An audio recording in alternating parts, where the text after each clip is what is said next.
अस्सलामुअलैकुम, नमस्कार, आदाब। मैं हूं आपका दोस्त निहाल अख्तर पयामी और आप देखना शुरू कर चुके हैं आपका अपना चैनल गांव मोहल्ला।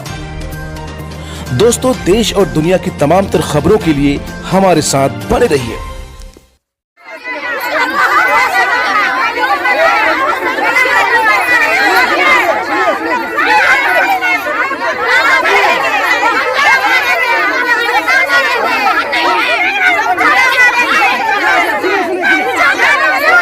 अस्सलामुअलैकुम, नमस्कार, आदाब। मैं हूं निहाल अख्तर पयामी और आप देखना शुरू कर चुके हैं गांव मोहल्ला। जैसा कि आप मेरे बैकग्राउंड में देख रहे हैं, ये वो महिलाएं हैं जो तारा श्वेता आर्या मामले को लेकर के आज उनके घर पर आई हैं। दरअसल इनका ये कहना है कि तारा श्वेता आर्या के साथ कहीं ना कहीं नाइंसाफ़ी हो रही है, कहीं ना कहीं उनके साथ जो है साहब उनके चरित्र का जो है कहीं ना कहीं हनन हो रहा है, ये उनका कहना है। आइए महिलाओं से हम बात करते हैं, जानने की कोशिश करते हैं कि वो क्या बोलना चाह रही हैं और क्या कुछ कहना चाह रही हैं। जी, एक करके बताइए, आप लोग क्या कहना चाह रही हैं?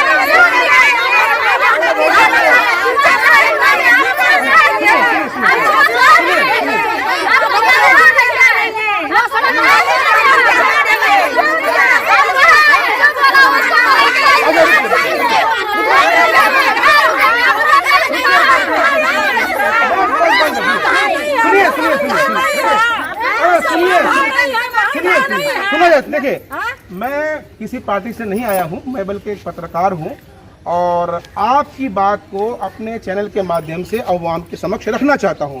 तो हम चाह रहे हैं कि बारी बारी से एक एक करके आइए और अपनी बात रखिए कि आज आप बोलेंगे। मैडम जी, क्या नाम है? शुभ नाम आपका? थोड़ा करीब आइए भाई, इधर आइए। अच्छा, ये बताइए कि आज आप तारा श्वेता आर्या जी के घर पर आई हैं, किन मुद्दों को लेकर के आई हैं? क्यों आपको ऐसा लगा कि आज आना चाहिए? जी,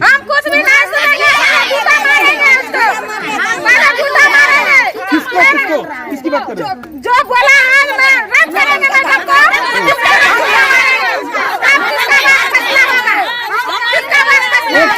जी जी जी, आप बोलिए, आप बोलिए। मैडम को घाव लगती है, वो किस चीज से पैदा लिया है? धरती फट के आया है क्या? घाव क्यों बना है?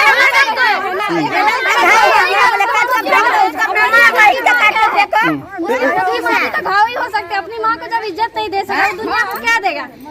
औरत का घाव बोला, वो भी तो औरत का ही पेट से। दरअसल ये महिलाएं ये कहना चाह रही हैं कि पिछले एक मिनट सुनिए।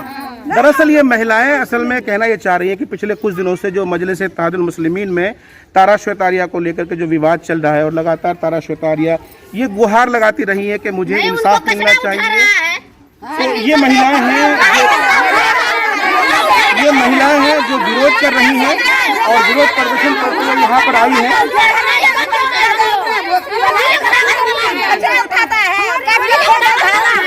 आइए, आप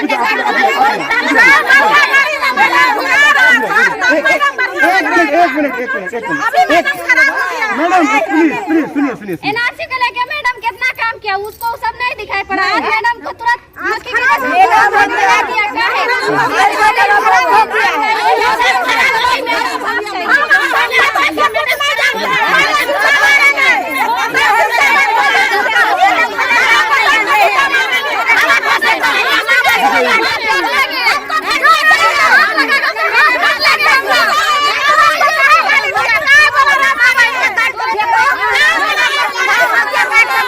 चलिए ठीक।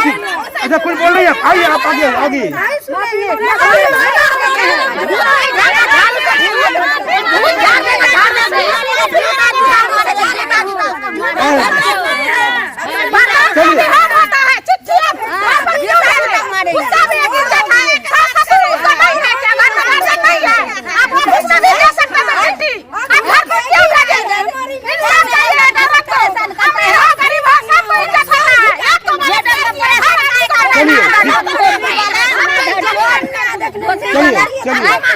चलिए चलिए चलिए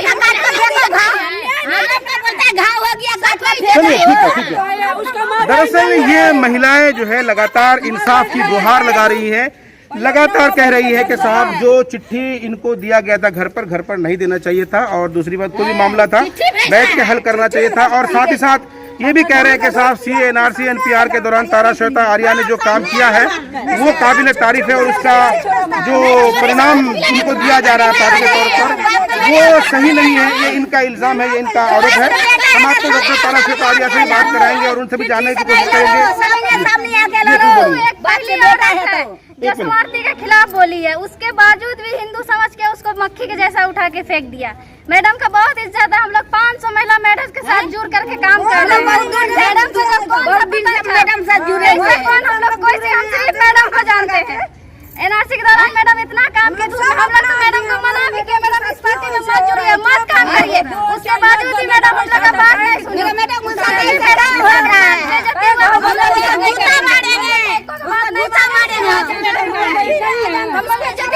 करेंगे मैडम का इतना बर्दाश्त कर रहे हैं, जब नहीं हुआ तो हम लोग एकजुट हुए हैं। देखो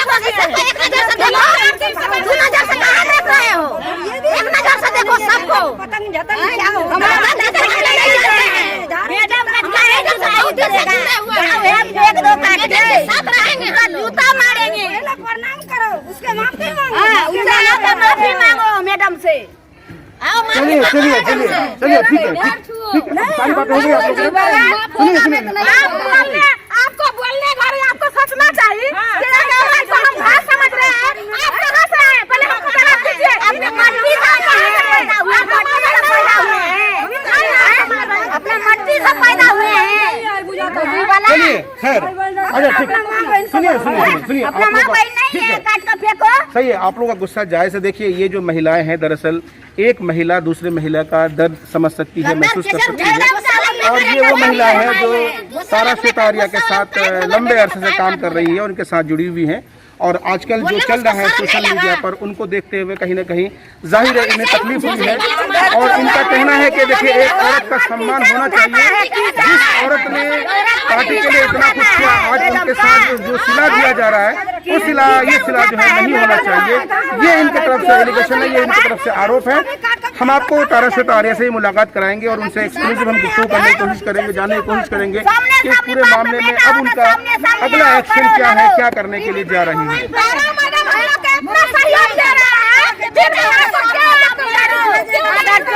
मैडम पिछले एक हफ्ते से लगातार जो चीज़ें दिख रही है सोशल मीडिया पे, खासकर फेसबुक पे, आपकी तरफ से भी प्रतिक्रिया आ रही है और मजलिस की तरफ से भी प्रतिक्रिया आ रही है। और आज जिस तरह से सैकड़ों की संख्या में जो महिलाओं ने आकर के आज आपके समर्थन में जिस तरह की जो बयानबाजी उन्होंने की है और जो बातें वो कह रही थी, इन तमाम पहलुओं को आप किस तरह से व्याख्या करना चाहेंगे, किस तरह से बयान करना चाहेंगे?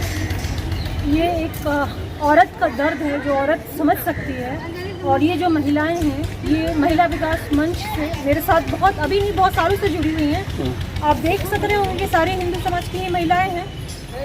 मुझे कभी इन्होंने अपने से अलग नहीं समझा है, वो बाढ़ आया हो, वो कोई भी तरह की दिक्कत आई हो, मैं हमेशा इनके साथ खड़ी रही हूँ। अब बात आई MIM की, तो मैंने कोशिश की थी बहुत कि ये लोग MIM से जुड़े, पर आपने सुन ही लिया, ये लोग कोई तैयार नहीं है।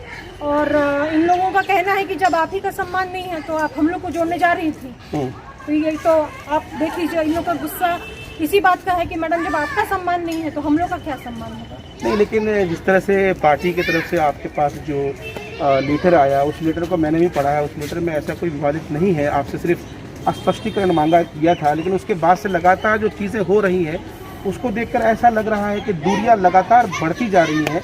फाइनली हम तारा श्वेता आर्या को कहाँ देखते हैं? क्या आप पार्टी छोड़ने की मूड में है पूरी तरह से, या कोई और कुछ और ध्यान में चल रहा है आपके? मैं ये बताना चाहती हूँ कि हम भारत में रहते हैं, फेसबुक पर ऐसे लोग हैं जो मुझे जानते हैं, मैं उनको कभी ना देखी हूँ, मेरे बारे में कुछ भी गंदा कमेंट लिख देते हैं, कुछ भी लिख देते हैं। हर किसी को हक है कुछ भी लिख देने का, लेकिन मुझे हक नहीं है सच बोलने का।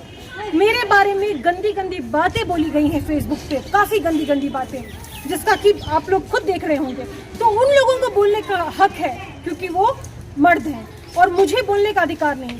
बात आई कि फेसबुक पर मुझे क्यों बोलना पड़ा, वो इसलिए क्योंकि मेरी बात लगातार मैं करना चाह रही थी हमारे प्रदेश अध्यक्ष से, लेकिन वो मुझसे रूबरू होकर बात करना ही नहीं चाह रहे हैं। मुझे कुछ समझ में नहीं आया। आपने उनको टेलीफोन करने की कोशिश की? मैंने टेलीफोन भी किया है, उनसे अपॉइंटमेंट भी लेने की कोशिश की। उन्होंने कहा कि आज तो मैं नहीं हूँ, कल सिलीगुड़ी जा रहा हूँ। लेकिन उनका तो कहना है कि उनका जो दफ्तर है 24 घंटा खुला होता है। भाई साहब 24 घंटा खुला होता तो मैं एक औरत हूँ, मुझे एक लिहाज से वहाँ पे जाना होगा। मैं एक मर्द अगर होती तो अभी यहाँ बगल में बैठ के घंटों इंतजार कर सकती थी, पर उनको ये समझना पड़ेगा कि उनके महिला जिलाध्यक्षा है और एक प्रतिष्ठित परिवार की बहू भी है, तो मैं हर वक्त जा करके ऑफिस में 24 घंटे तो रात में नहीं जा सकती हूँ ना, एक समय पे मुझे जाना होगा। तो उस समय के लिए मैं उनको फोन करती हूँ, पूछती हूँ, लेकिन वो मुझे अपॉइंटमेंट नहीं देते हैं। और सबसे दुखद मुझे ये लगा जो उन्होंने अपनी कॉल रिकॉर्डिंग में कहा कि औरत जो है वो ये घातक हो जाती है, घाव बन गई है तो उसको काट के निकाल दो। ये मेरे लिए सबसे ज्यादा दुखद है, क्योंकि मैं उनको अपना आइडियल मानती थी। उन्होंने मेरे लिए ये कहा कि ये घाव बन जाता है शरीर में तो घाव को काट के निकाल देना चाहिए। तो इस पर तो मुझे लगता है कोई रिएक्ट नहीं करेगा, क्योंकि लेकिन जिस तरह से आज अपने लिए मैं ही लड़ रही हूँ। जिस तरह से आज सैकड़ों महिलाएं आपके घर आकर के जिस तरह मजलिस के खिलाफ उन्होंने एहतजाज किया है और जिस तरह आपको सपोर्ट देने की बात कही है, तो फाइनली हम आपको किधर देखते हैं मैम, उस तरफ या इस तरफ? फिलहाल तो मैं अपने आप को एक ऐसी जगह पे खड़ा पाती हूँ जहाँ ना कि मैं मुसलमानों की और ना ही हिंदुओं की, हर समाज से मुझे दुत्कार मिला, हर समाज से मुझे लताड़ा गया। जब मैं MIM में प्रवेश की थी तो मुझे इस समाज से बहुत सुनने को मिला। जब मैं MIM में मौजूद रही तो अब न जाने किन कारणों से मेरी बात को प्रदेश अध्यक्ष ने बिना सुने बिना समझे नोटिस भेज दिया। जब आप इंसाफ करते हैं तो दोनों पक्षों की बात सुनते हैं। आपने सिर्फ सामने वाले का पक्ष सुना, मेरा पक्ष आपने सुना ही नहीं, ना कभी सुनने की कोशिश की। आपने सीधे वो लेटर भिजवा दिया। आप पहले मेरी बात तो जानने की कोशिश कीजिए कि मैं क्या बोलना चाह रही हूँ। आप एक बार तो मेरी बात सुनेंगे तब तो आपका इंसाफ सही होगा। आप दोनों की बात सुन ही नहीं रहे हैं, एक जन का बात सुन करके आप फैसला ले रहे हैं। यही तो मैं फेसबुक से बोलना चाह रही थी, जो वो सुन नहीं पा रहे थे, कि 2 या 3 लोग मिलके बिहार यूनिट को बर्बाद कर देंगे। कहीं न कहीं इनका आरोप आज भी वही है कि 2 या 3 लोगों से पार्टी नहीं चलने वाली है और कुछ लोग हैं जो कहीं न कहीं पार्टी को नुकसान पहुंचाएंगे। ये इनके तरफ से एलिगेशंस हैं। और एक छोटा सा कार्यकर्ता भी उतना ही मैटर करता है जितना कि बड़े ओहदे वाले। मैं यही बोलना चाहती थी, उस फेसबुक को आप लोग फिर से सुनिएगा। एक छोटे कार्यकर्ता को भी उतनी ही इम्पोर्टेंस दीजिए जितनी कि आप लोग बड़ों को देते हैं। तो यहाँ तो 2-3 के अलावा और उन तक कोई पहुँच ही नहीं पाता है, अपनी बात रख ही नहीं पाता है, तो मैं कहाँ जाऊँगी? चलिए, तो इस प्रकरण के जितने भी पहलू होंगे, परतें होंगे, वो हम खोलते रहेंगे और तमाम तर अपडेट्स, तमाम तर जानकारियाँ आपको हम देते रहेंगे। किशनगंज से गांव मोहल्ला के लिए निहाल अख्तर पयामी की रिपोर्ट।